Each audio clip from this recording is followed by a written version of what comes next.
The first knock came like a hammer against my door, and it jolted me out of a half-dream state as sunlight spilled through the blinds in pale yellow strips. I stumbled toward the sound with sleep, still clinging to my mind, and when I pulled the door open I froze.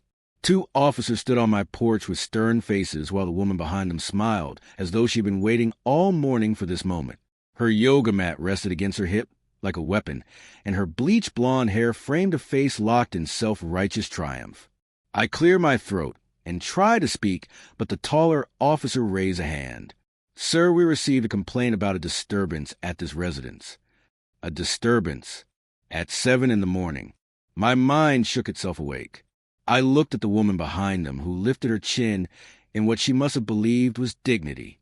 Her name was Kerren, and in the short week I had lived in this neighborhood, she had introduced herself 3 separate times as the president of the HOA Guardian of Community Harmony Spiritual Guide and Wellness Leader. I rubbed my face and stepped outside. What kind of disturbance? The shorter officer glanced at his notepad and hesitated. Non-compliance with community wellness requirements. I blinked. What? Before he could answer, Kerren launched into her speech. This resident refused to attend the mandatory sunrise yoga class. His absence disrupts the energy balance of the entire neighborhood. The board has expressed deep concern. The officers shared an awkward look that told me they already regretted responding to the call. The taller one lowered his voice. "Sir, do you have any idea what she is talking about?" I nodded slowly because unfortunately I did. Yesterday, Kerren had approached me with a clipboard and a smile so wide it looked painful. She told me I needed to sign the wellness commitment contract that required all residents to attend sunrise yoga sessions on weekdays. I told her no, and she responded as though I had rejected a sacred oath. Now she stood behind the officers with victory glowing in her narrowed eyes. He agreed verbally to consider participation. Then he refused. This kind of behavior cannot be tolerated. I opened my mouth to deny it, but the tall officer beat me to it. "Ma'am, this is not a police matter. This is a disagreement between you and your neighbor." Kerren gasped in theatrical outrage. He is destabilizing the spiritual environment. This is absolutely a law enforcement issue. The shorter officer cleared his throat. "Ma'am, we cannot enforce attendance for yoga classes." Kerren jutted her chin forward. "It is not just yoga. It is wellness. And wellness is mandatory for living here." The situation felt surreal, but the cold morning air made everything sharp and real. I wanted to laugh and scream at the same time. Instead, I stepped forward. "Officers, I did not cause any disturbance. I was asleep." They nodded and told Kerren to refrain from calling again unless there was an actual emergency. She sputtered with rage as they returned to their car. When the cruiser pulled away, she swung her gaze toward me like a beam of concentrated fury. "You embarrass me in front of law enforcement." I sighed. "I did not do anything." "You refuse to comply. That is the root of all conflict." Her voice rose in pitch and power. "A community must remain united. If even one person breaks the flow, everything collapses." I stared at her. "You cannot force me to attend your sessions." She took a step closer until her face hovered inches from mine. Her eyes glimmered with something sharp and unyielding. "I can and I will. You signed the HOA contract when you moved in, which means you agreed to uphold all rules." I shook my head. "I read the rules. Mandatory yoga is not one of them." Her smile did not reach her eyes. "That is because these policies are evolving. The board, and I agree that wellness must come first. You are the only one refusing to cooperate." Her tone made it clear she did not see herself as enforcing a rule. She saw herself as enforcing a belief. I stepped back into my doorway, and her voice followed like a hook blade. "I will file a violation report. And if you continue resisting, there will be consequences. Consider this your final warning." The door shut behind me with a dull thud, and silence filled the room, but it was not peaceful silence. It carried tension like static humming in the walls. I sat on the arm of the couch and tried to breathe. This was my first home, my chance at a fresh start. I had chosen this neighborhood because it looked quiet and orderly.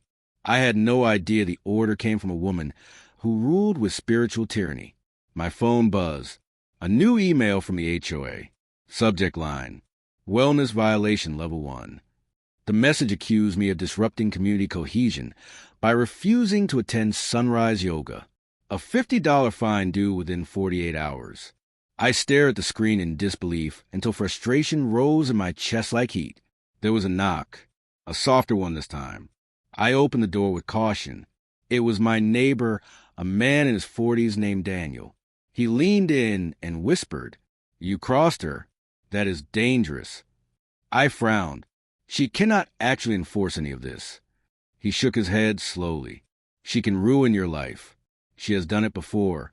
She finds ways. She twists rules. She pushes and pushes until you give up. His eyes held quiet fear. I wanted to warn you. Do not confront her directly.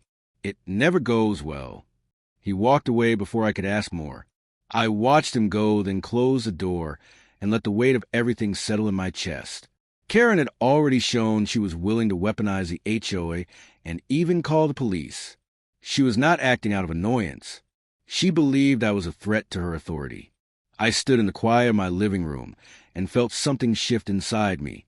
I had come here for peace, but now I saw clearly that peace would not come easily, not with someone like her in control. She wanted obedience. She wanted compliance. She wanted the neighborhood to move in perfect rhythm under her command. I knew I would not give her that. But as I looked out the window and saw her pacing across the street with her yoga mat and her clenched jaw, I sensed that she was just getting started. Whatever this conflict was, it had only begun. And as the morning light brightened the street, I felt the first pulse of something fierce. I would not let her break me. I would not let her win. The next morning, I awoke to the sound of a camera clicking from the corner of my porch and realized that Kerren had installed one pointed directly at my front door. I rubbed my eyes in disbelief as the tiny lens glinted in the early sunlight and tried to convince myself this was some kind of mistake, but the HOA newsletter waiting on my doorstep made it clear it was not. She had taken to documenting every move I made from sunrise to sunset and included in the newsletter a list of my supposed infractions with headlines like negative aura pollution and disruptive energy patterns. Walking outside, I felt the weight of her gaze even though she was across the street, tending her garden with exaggerated care. The neighbors avoided eye contact or nodded quickly before retreating indoors, and I realized she had turned the entire neighborhood into an audience of silent judges. Every trip to the mailbox became a parade, and every dog walk a potential confrontation. I knew I had to find a way to cope, but the mounting fines for each missed yoga session threatened to make my life financially unbearable. I tried reason first. I sent her an email outlining politely that no HOA rule mandated attendance at personal wellness activities, and asked for clarification of the alleged consequences. Hours later, she responded with a 14-page PDF filled with jargon about energy alignment, mandatory mindfulness protocols, and spiritual obligations. Reading it made my head spin and my frustration climb. She had twisted words and policies until they no longer resembled anything resembling law or logic. I printed the document and sighed, realizing that diplomacy with her was a dead end. Determined to find a peaceful solution, I attended a board meeting where I hoped to present my concerns.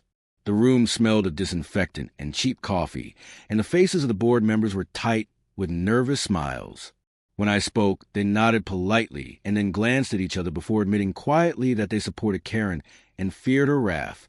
I left the room feeling the cold stab of isolation. This was not a neighborhood of peers. It was a kingdom with Kerren as queen and her subjects too afraid to speak.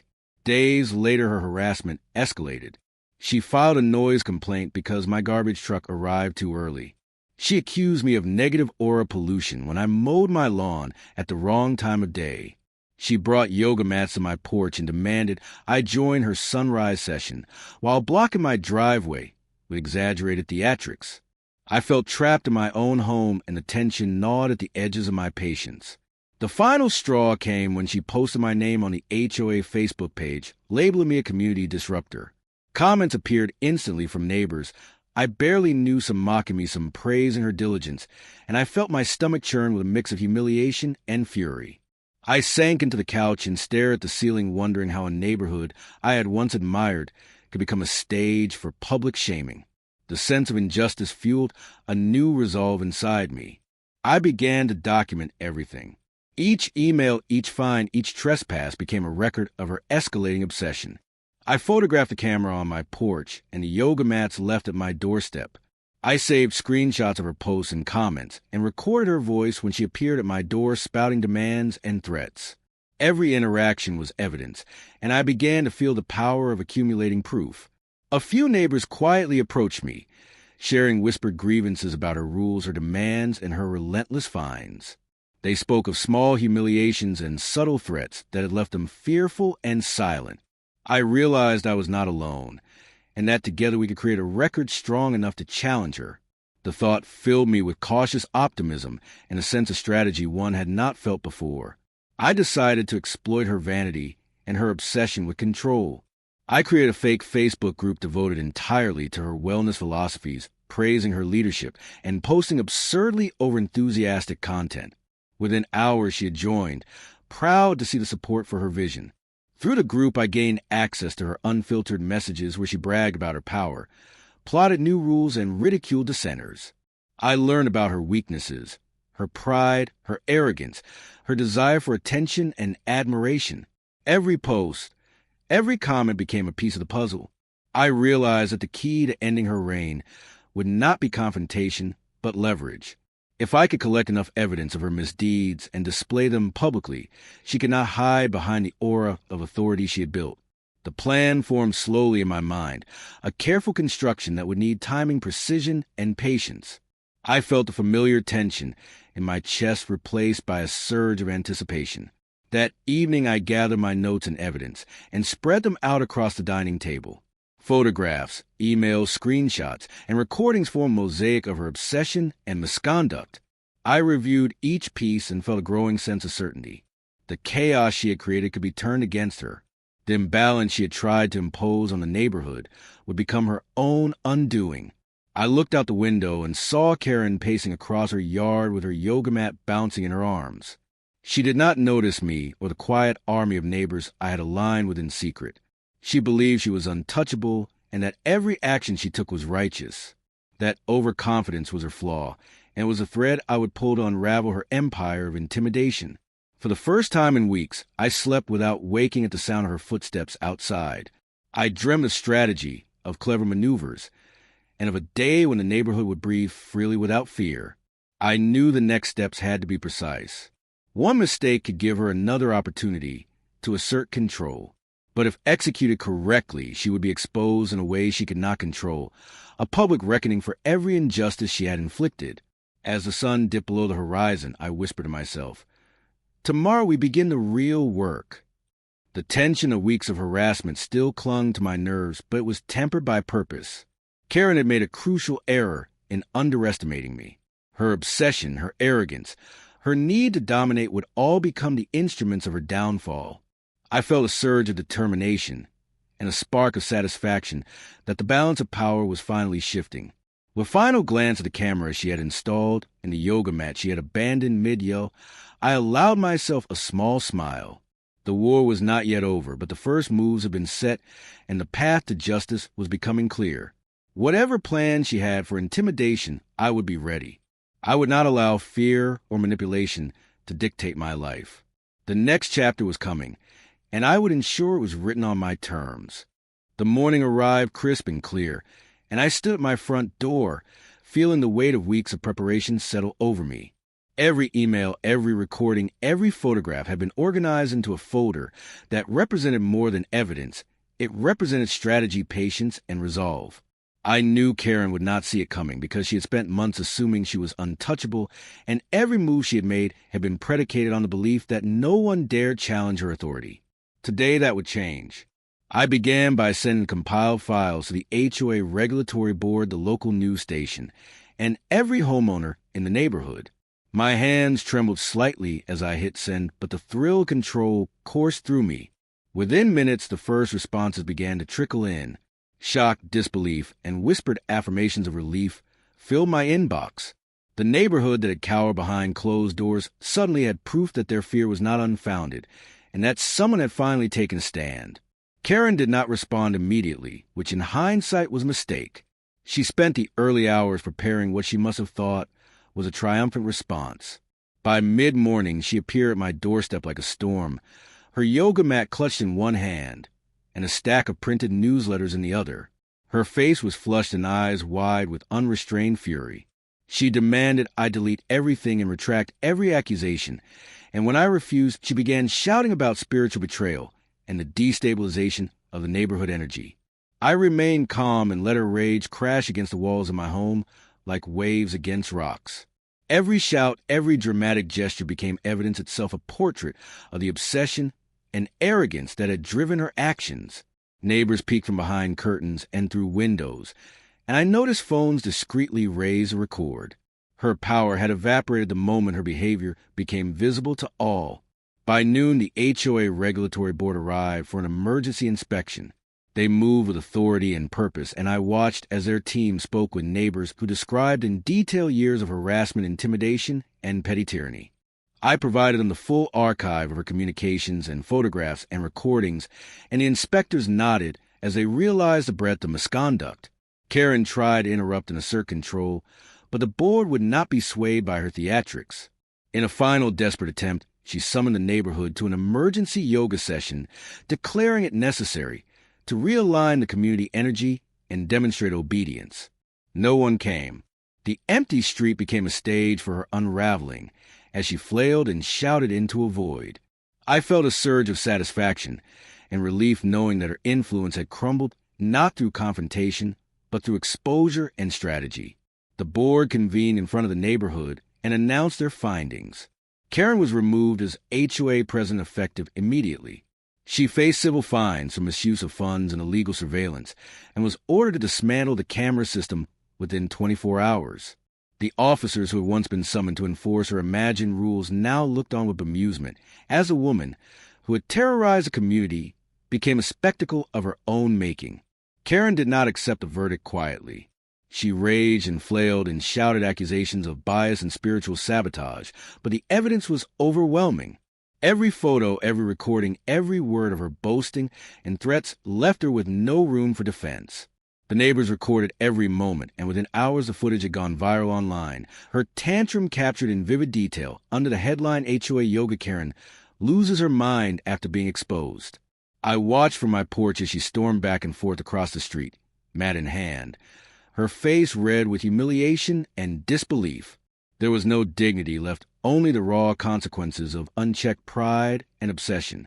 For weeks she had tried to bend the neighborhood to her will, and now the reality she refused to see had arrived. Her empire of intimidation had been reduced to chaos in the sunlight, and the quiet victory of justice filled the air. Neighbors approached me one by one, offering gratitude and relief, and I felt the warmth of shared triumph. The small alliance we had formed in secret now stood openly together, and the sense of community that had been suffocated under fear began to breathe again. For the first time in weeks, the street felt like a home and not a stage for manipulation. By evening, Kerren was packing her things, the weight of the day heavy on her shoulders. She muttered curses under her breath as she loaded her car and drove away, a defeated monarch leaving a kingdom she'd failed to control. I closed my door and stepped back onto the porch, letting the quiet of my restored neighborhood wash over me. The sun dipped low and the streets glowed with a calm golden light that felt earned and permanent. I took a deep breath and smiled, thinking of the irony that someone so obsessed with control had been undone by the very visibility she had sought. The yoga mats would remain in the yards, but participation would be optional now, and laughter had replaced fear in neighborly interactions. The HOA elected new leadership comprised of ordinary residents who valued fairness over theatrics, and the rules were clarified so that wellness remained a choice and not a mandate. Looking down the street, I whispered quietly to myself, as long as the next neighbor does not show up with a yoga mat, we are safe. I laughed softly at the thought and felt the tension finally leave my shoulders. Kerren had been exposed, defeated, and humiliated, and her obsession had become the very instrument of her downfall. The sun set on the neighborhood in peace, and I knew that justice had been served in a way that was both satisfying and permanent. For the first time in weeks, I closed my eyes without dread and stepped inside my home, confident that I had protected not just myself, but the entire community. The struggle had been long and exhausting, but it had ended with triumph and a reminder that arrogance and obsession, when left unchecked, eventually meet the consequences they deserve. The street was quiet, the neighbors smiling, and the air was finally free of the oppressive tension that had ruled it for far too long.